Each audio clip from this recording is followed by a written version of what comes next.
There are a lot of videos out there to explain the various RPG systems, but I think one of the best RPG systems is in dire need of a little more caring explanation, and that is the system of Fate Core. Taking some hints from great posts, blogs, etc., like Carpal34, The Book of Hans, Fate Guy, I decided a nice to listen video series was the way to go to help explain some of these same concepts. So this new series is aimed at both GM and players of Fate Core, both new and those that have touched upon the system but don't quite understand it.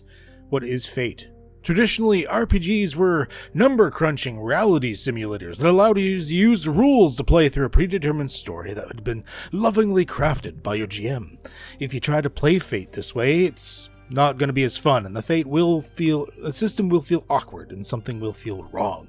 The reason is that there is a new style of RPG that's been cropping up in the recent years, the narrative-focused RPG, that's fiction over physics. With these RPGs, it plays out more like a narrative of a movie or a TV show. It deals less with the minute details of things like tracking wounds and equipment and everything like this, and more on the storytelling and pacing and creativity. It's still a game, and believe it or not, failure is actually even a bigger part of the risk in games like Fate than it is in some of the more familiar RPGs like Dungeons & Dragons, even if it doesn't look like that at first glance. Now, some of the differences for Fate.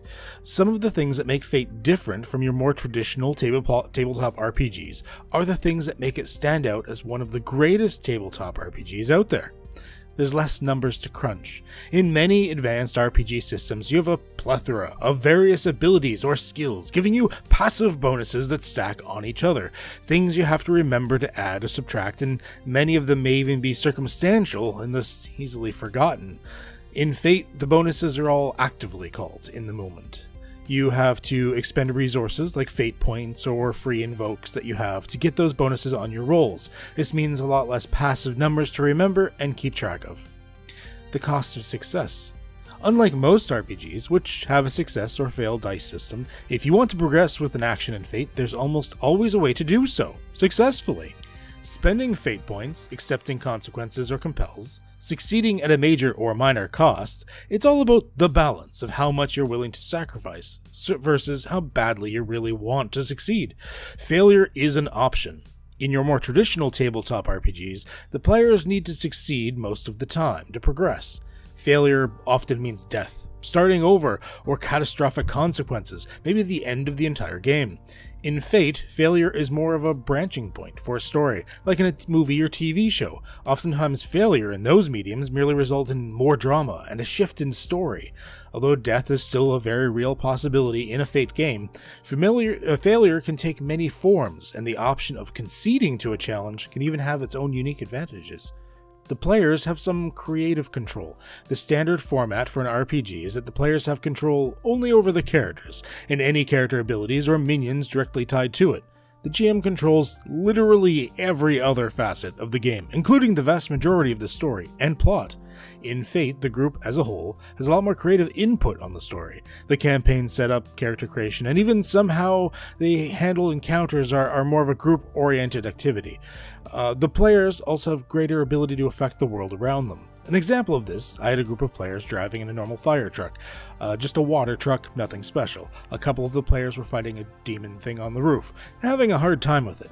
When the player that was controlling the driver suddenly decided, hey, did I notice this was actually a ladder-style fire truck? He spent the appropriate resources, made his checks, and sure enough, this fire truck was indeed actually a ladder truck all along.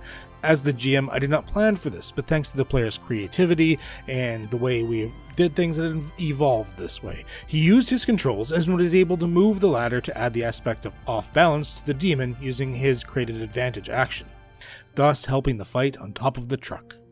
You're already awesome. Standard RPGs start you at the beginning, and you have slowly to build up power over time. This is because as encounter-based reality simulators, they need that build-up to show progress. Fate is focused more on the build-up and branching of story and events to show progress. Fate is about far-reaching and epic storylines, deep drama, fast action, and powerful plots. As a result, a new character in Fate is already competent and capable. Although there is some growth over time in actual mechanical power, it's small and slow. Many changes that happen to a character are often lateral changes, swapping out one aspect to another, changing out a stunt, adjusting your refresh score, etc. Fate is an open gaming system as far as concepts and world building are concerned. You have usually locked genres in many of the RPG systems, such as Dungeons & Dragons being a fantasy genre game. Fate is more of a blank slate that you fill in the details yourself using what they call system hacks or creative dials, just to fine-tune it and how you want to play. It's just a catch-all umbrella RPG system to play how you wish. On that note, Fate is free. The Fate core system is entirely 100% pay what you want and free to download. No strings attached. The company makes money off of personalized worlds and companion books that, although neat to have, are not needed, and in fact would only be useful if you plan on specifically buying them to play in those specific worlds. I'd suggest maybe watch a video or two of gameplay. Download the book and give it a read, then maybe convince your gaming group to give it a try. Trust me, it's worth it.